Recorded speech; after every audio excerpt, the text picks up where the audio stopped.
Everyone's talking about the Fennec, the Switchblade, the QQ9, but they're missing the bigger picture. In the current Season 5 meta, some of the most popular SMGs are actually traps that will get you killed against good players. In this video, I'm not just giving you a top 10 list. I'm showing you why certain guns feel good but lose critical gunfights, which SMGs are secret monsters, and the one weapon at the end of this video that makes almost every other CQC SMG in the game completely obsolete. Starting at the 10th spot, we have the PDW-57. Don't get me wrong, the gun feels good. The one thing the PDW does well is being fast. It has a quick 234 milliseconds ADS time, a very fast 4.43 meters per second strafe speed, and a 6.6 meters per second sprint speed. In terms of overall handling, it's also a dream. It has pretty much no recoil, the iron sight is clear, and it has almost no shake. On paper, a 240 millisecond time to kill out to 26 meters is solid. So with all that going for it, why is it at number 10? Here's the trap. The best flex ARs in the game have the exact same time to kill. So you bring an SMG to a gunfight and gain 0 advantage in killing speed. It doesn't fit well in the meta because it's not killing fast enough to beat the top tier SMGs we'll see later, and it's not strong enough mid-range to challenge ARs at their own game. It's stuck in the middle, and in this meta, the middle gets you killed. Next up at number 9, the PP19 Bizon. In some ways, it's similar to the PDW. Great mobility, the best overall handling you could ask for, and a massive magazine. But it has a critical difference.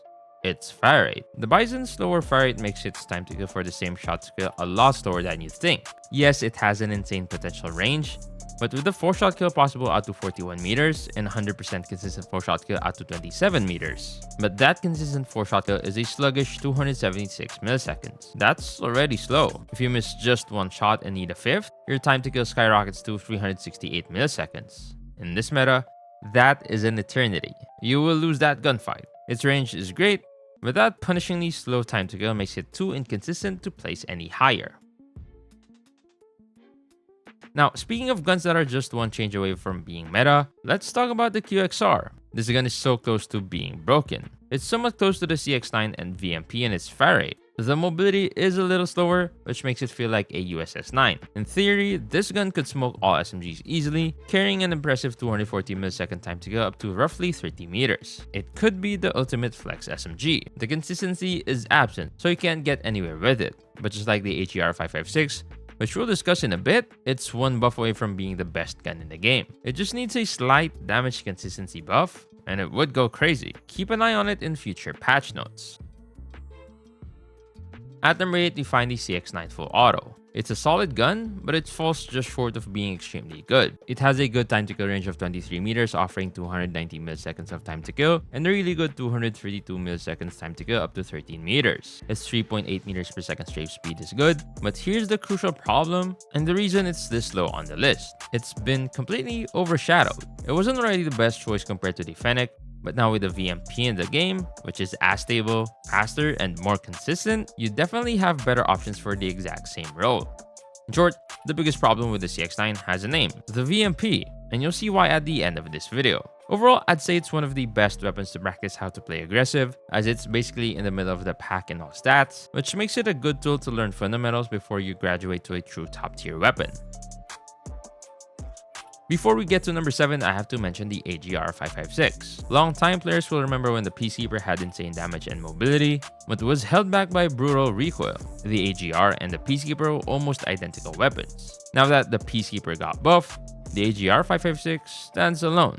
It's basically the last weapon left in the game where the skill ceiling is almost infinite, but climbing up there is almost impossible for most players. It's a flex AR disguised as an SMG. If you can't control it, it's a monster. But for 99% of players, the gun is basically useless. Nonetheless, just like the Peacekeeper before, if the AGR-556 ever gets a recoil buff, get prepared to see it everywhere. Now we enter a totally different vision of the aggressive SMG.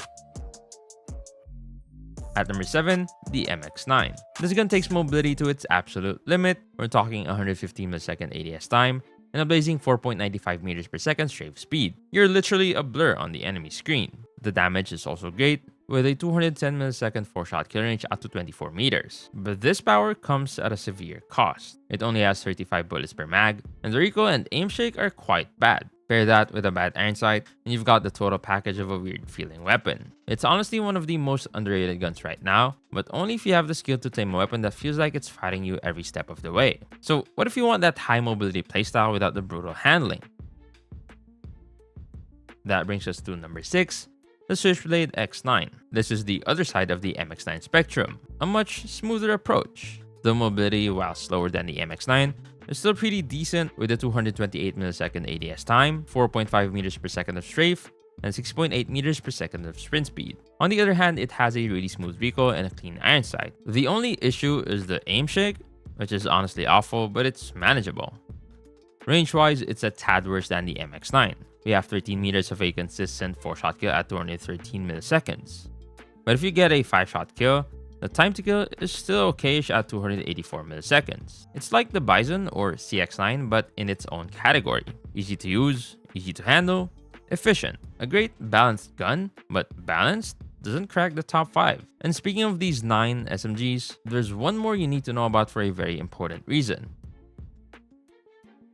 The final gun in the 9 family is the OTS-9. It used to be a contender, but it has one major hidden weakness in the current meta. To make its bullet spread accuracy somewhat decent, you have to equip a visible laser. I think it's safe to say that 90% of COD mobile players have a device that can show lasers pretty well. This means you're constantly giving away free information every time you ADS. You're telling the enemy exactly where you are and where you're aiming. For that reason alone, it's a liability in competitive play. Cracking the top 5, we have the good old QQ9 with the 10mm mag. This is the final gun in the better mobility, harder to use trio, and it focuses on one thing: raw damage. We're talking a potential 3-shot kill offering a blistering 158 milliseconds of time to kill, and a consistent 4-shot kill at 238 milliseconds out to 24 meters as long as you aim above the waist. Mobility wise, even though it's not the slowest of the trio, it's not an SKS. We have a 206 millisecond ADS time, 4.1 meters per second of strafe, and 6.6 meters per second of sprint speed. Overall, great stats. But it has one glaring weakness: its magazine. With only 30 bullets and a reload that, while not a total loss at 1.2 seconds, feels slow in the heat of battle. It's going to feel a lot less natural to use than a Switchblade. I recommend this one specifically for S&D. Use it to hold angles and just vaporize people. For respawns, that small mag is a huge risk. At number 4, the Fennec. This thing is great, but just like the CX9, it's been overshadowed. Its mobility is actually fairly slow for a CQC SMG, a 246 millisecond ADS time and a 3.7 meters per second strafe speed. But it has one insane trick up its sleeve: a 1111 RPM fire rate. This means that missing shots isn't a big deal. Your time to kill stays consistent at 220 milliseconds up to 15 meters. But it has one of the strongest recoils in the game, which makes it tricky to use. If you have particularly low sensitivity, you will struggle with this gun. Oh, and its hipfire is crazy, so don't hesitate to use it. It's a great weapon, but it has clear weaknesses that the top 3 guns simply do not have. Alright, we're at the top 3, and as we were making this list, we honestly found it tricky to rank these statistically alone, so we're ranking them based on their true in-game impact and their roles. In third place, the CX9 Burst. If you've been grinding stage 2, you might see this gun in S&D more than your own family. For Search and Destroy, Frontline, or TDM, it is a delete button, but you have to know what you're getting into. You only have 12 bullets per burst mag. That means you absolutely have to run the overkill wildcard and pair it with another gun. And third, you only have 48 bullets in reserve. You can run out of ammo within a single round of S&D, which is why having that second main weapon is critical. It's a specialist tool for taking 1v1s, not a versatile primary. Incredibly powerful, but very limited. In second place, we have the USS-9. I still believe this is a top 3 gun in the entire game. It's the best compromise weapon. We're talking 28 meters of 3-tap range with a really fast 200 milliseconds time to kill. It has decent mobility with 224 milliseconds ADS time, 3.6 meters per second strafe, and 6.4 meters per second sprint speed. And it has one of the smoothest recoils in the SMG category, close to the Bizon. It's the king of versatility, but that's its problem. In this specialized meta, the jack of all trades gets beaten by the master. The Odin shreds it at mid-range, and in a face-to-face gunfight, it gets absolutely vaporized by our number 1 SMG.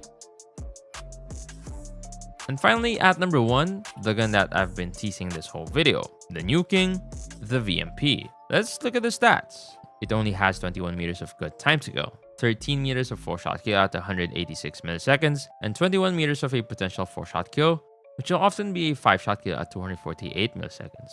Now that you've heard that, you might notice the issue. It has the same shot to kill value as the Switchblade X9, for example, but it kills a lot faster. And that's the strength of the VMP. It has the shot to kill profile of the MX9 Switchblade X9 group, but a much faster fire rate, which instantly makes those guns feel obsolete. Now, let's put it all together. The VMP takes the best parts of every other CQC SMG and removes all their flaws. Remember the QQ10's fast time to kill but tiny mag? The VMP kills almost as fast with that 186 milliseconds time to kill. Remember the Fennec Squad recoil? The VMP has the exact same recoil pattern, but mirrored. And since the fire rate is slower, the recoil climbs slower, making it dramatically easier to control. Remember how the other CQC guns like the CX9, MX9, and Switchblade X9 became niche picks? The VMP makes them all feel useless in comparison. Remember the Bizon? Here we have 52 bullets per mag with a sub 1 second reload, which makes the mag feel infinite. It has elite mobility on par with the QQ10. It has insane damage.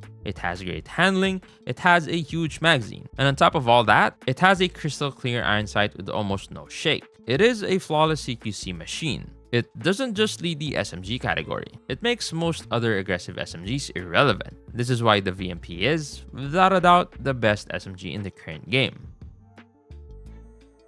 Now, what about the best ARs or the best loadouts? You could just click one of these videos and learn more.